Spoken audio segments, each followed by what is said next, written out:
It started with a message that wasn't meant for me, or at least that's what I thought. The words felt strangely personal, like he knew secrets I had never told anyone. Every night, I waited for that anonymous text, my heart racing as if I was being seen for the first time. But when I discovered it wasn't a stranger at all, it was him, someone I should have never trusted. My world split open. Because once you know, you can't unknow. The messages that changed everything. It was supposed to be just another quiet summer. Classes had ended. The university corridors were empty, and the silence felt heavy compared to the chaos of assignments, late-night coffees, and rush mornings. For once, I thought I'd finally breathe. I had rented a small, sunlit room near the city library, a place where I could read, write, and spend my days in peace. I wasn't the kind of guy who needed drama in life. If anything, I avoided it. At 21, I was simple: books, late-night walks, and sometimes gaming marathons with a few friends I trusted. My circle wasn't huge, but it didn't matter. I believed peace was better than pretending. And yet, peace doesn't last forever. Among those friends, there was one person who didn't quite fit the category of just a friend: Daniel.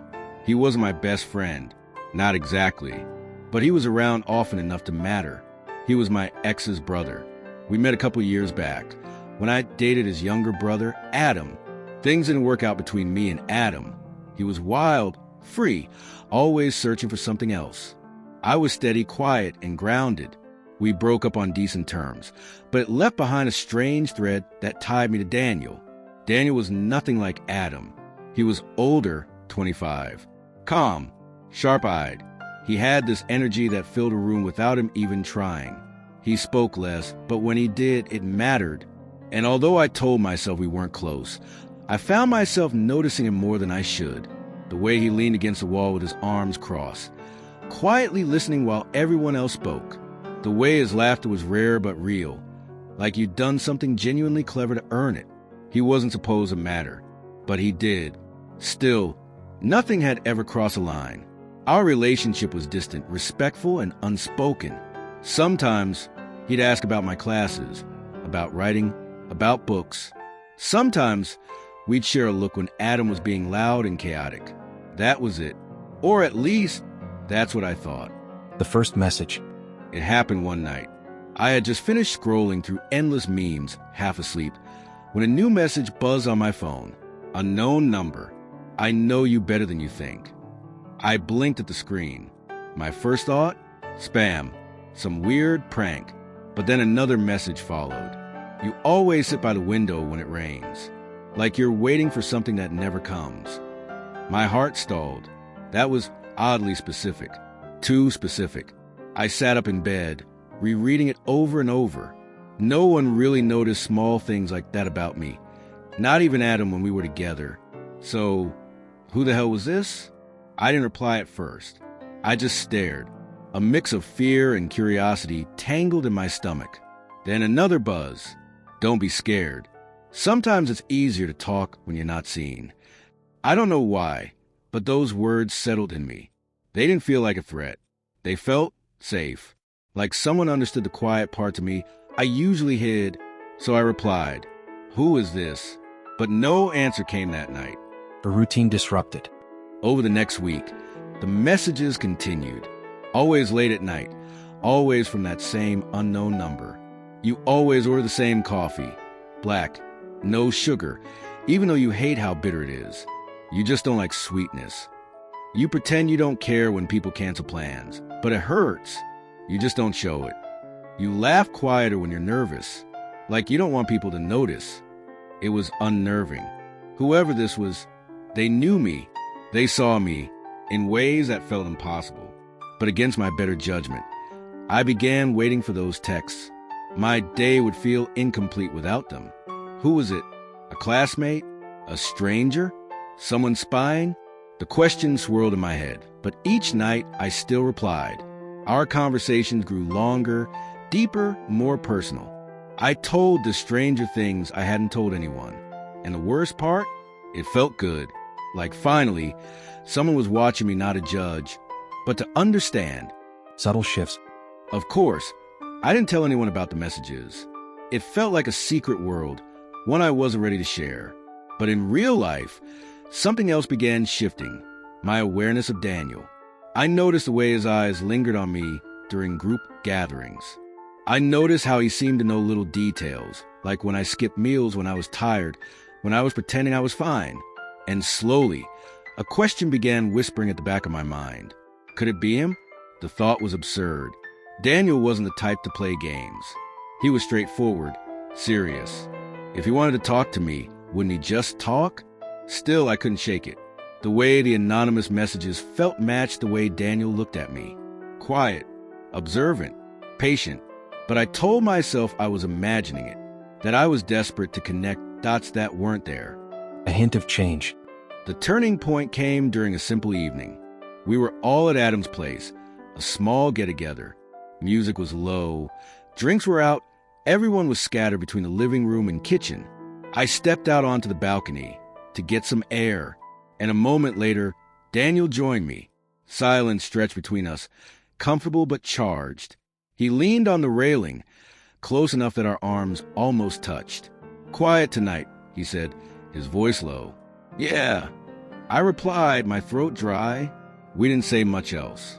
But the way his eyes held mine in that dim light, it felt exactly like the messages, like someone seeing more than I said out loud. My phone buzzed in my pocket. Another late-night text. "I like the way you go quiet when you're thinking. Like your silence is louder than words." I froze. I hadn't even checked my phone yet. But Daniel was watching me closely. Too closely. And for the first time, I wasn't sure if it was coincidence. Something had shifted. And I knew, from that moment on, things wouldn't stay the same. When the truth got too close. The more the messages came, the less I could separate my days from them. Every evening felt like a countdown until the first buzz lit up my phone screen. I would spend the daylight hours trying to focus on studying, writing, even gaming, but all I was really doing was waiting for the words that had become both a comfort and a quiet obsession. But along with the comfort came something else, a gnawing unease. Who was it? Why me? And most dangerous of all, why did I want to be him? Stares that last too long. Daniel. And I had always shared a kind of unspoken silence. We weren't the type to force small talk. Instead, we existed in those quiet, loaded spaces where words weren't necessary. But lately, those silences had changed. I began to notice the way his eyes lingered a fraction too long when I spoke. The way he always seemed to sit across from me in a room, as if he wanted to watch without making it obvious. The way he asked questions that felt almost too specific. "How's the new book?" he asked one afternoon at Adam's place, leaning against the counter while I poured myself a drink. I shrugged. "It's fine." "You like stories where people hide who they are," he said casually, before sipping his coffee. I froze for a second, startled, because that was exactly what the stranger had texted me the night before. "You like characters who keep secrets. Maybe because you do too." My hand tightened around the glass. "Yeah, maybe," I muttered. When I looked up, his eyes were on me, calm, searching, as though he was waiting for me to confirm something. I looked away too quickly. The first slip. One night, after hours of messaging, I asked the anonymous number a question I had been terrified to ask. "Why me?" The reply came almost instantly. "Because you've always been different. You don't even know how much people overlook you." But I don't. I swallowed hard. My chest was tight, and before I could stop myself, I typed back, "Do I know you?" The 3 dots flickered, vanished, flickered again. Then finally, "Maybe more than you think." My blood ran cold, because in that moment, I was almost certain. Daniel. It had to be him. The thought was thrilling and terrifying at once. If it was him, then every silence, every stare, every word we'd shared had been carrying a hidden weight all along. But what if I was wrong? What if I accused him and destroyed everything? The fear kept me quiet, but the suspicion never left. An accidental touch. The bold move came when neither of us planned it.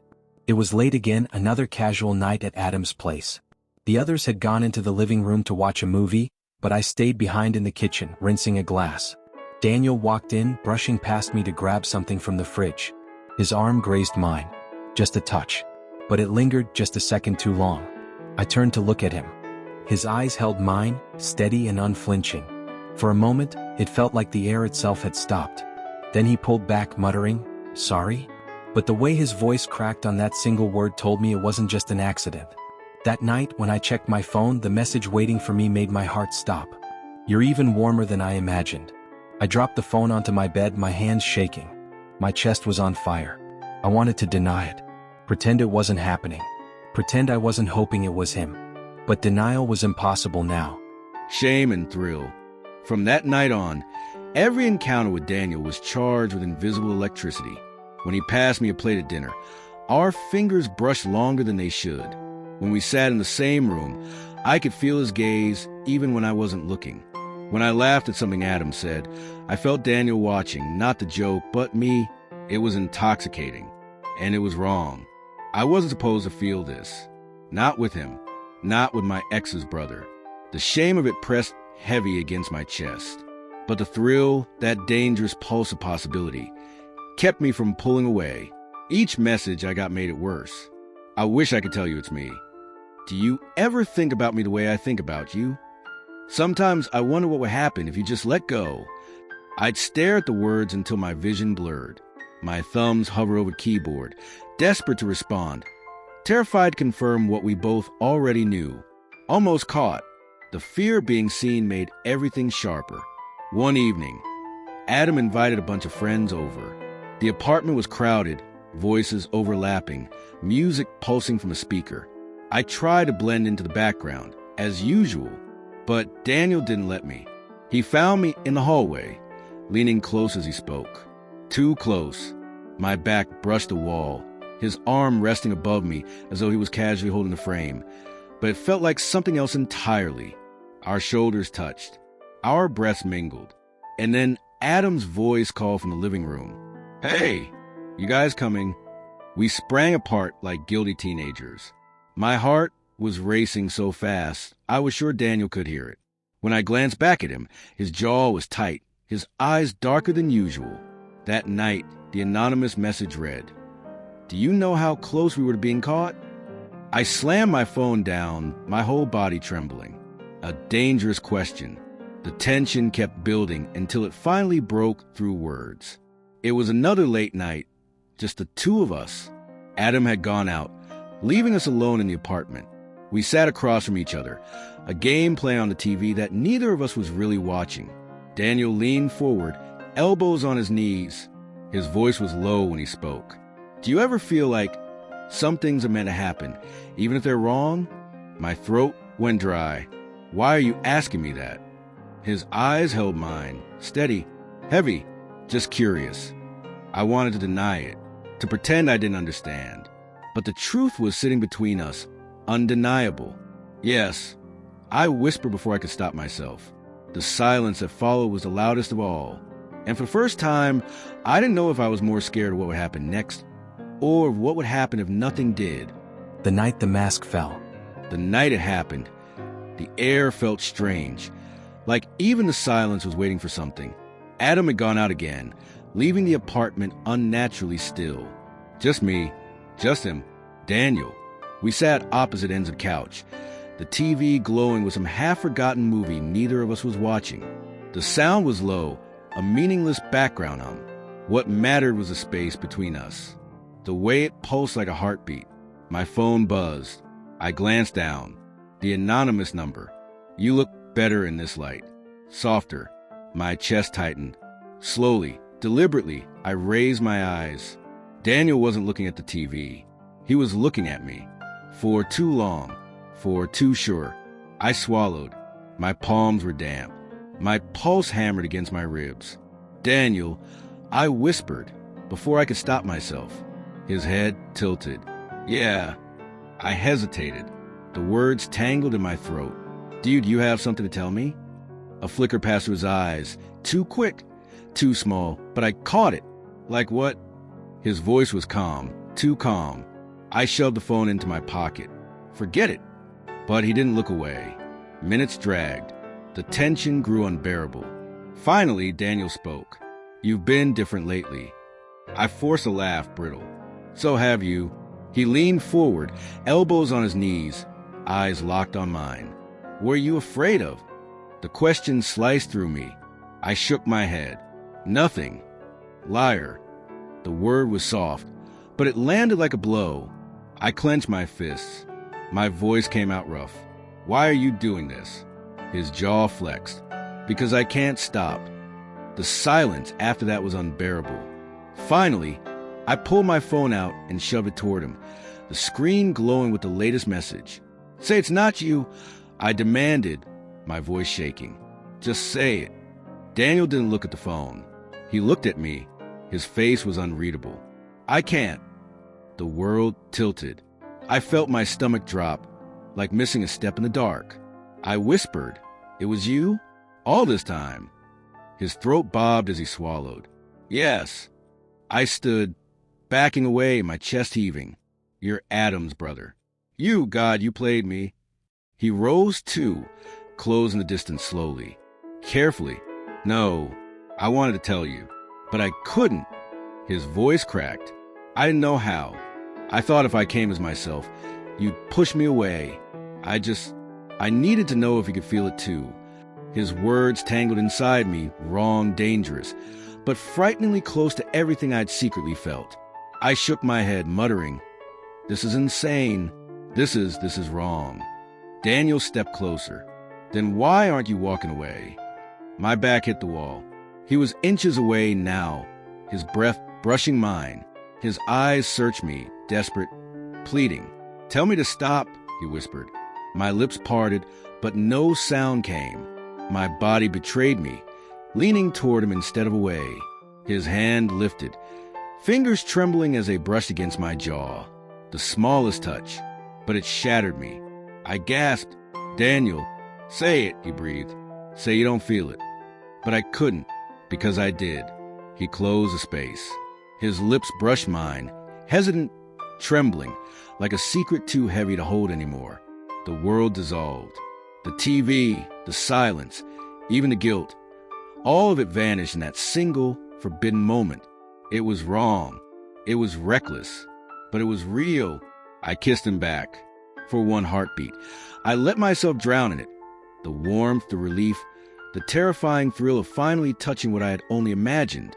And then I pulled away, breathless. We can't, I whispered, my voice breaking. We can't do this. Daniel's eyes burned into mine, but we already did. The weight of those words crushed me. I pushed past him, pacing the room, clutching my hair. If Adam ever finds out, if anyone finds out, they won't, Daniel said quickly. Too quickly. I spun to face him, my chest aching. This isn't just about being caught. This is about us. This should never have happened. He stepped toward me, softer this time. But it did, and you felt it. Don't lie to me now. My knees felt weak. My voice was barely a whisper. I don't know what I feel. Daniel's gaze softened, but his voice carried a quiet finality. Then that's the problem. Because I do. The room felt smaller, the air heavier. Every part of me wanted to run, and stay at the same time. Finally, I sank onto the couch, burying my face in my hands. My voice cracked when I spoke. You should have just told me. You should have given me a choice. He sat beside me, leaving just enough space for the weight of everything between us. I know, he said quietly, but I was afraid the truth would make you leave. And losing you was worse than lying. The confession broke something inside me, because I wasn't sure which hurt more, the betrayal or the fact that part of me still wanted him anyway. That night, nothing exploded. No door slammed. No one caught us. But everything changed. The silence between us was no longer safe. It was heavy, suffocating, alive with something that couldn't be undone. And deep down, I knew I would never see Daniel or myself the same way again. The silence after. The days after that night blurred into each other. Daniel, and I never spoke about what happened. Not directly, not in words, but every glance, every pause in conversation, every moment alone carried the weight of it.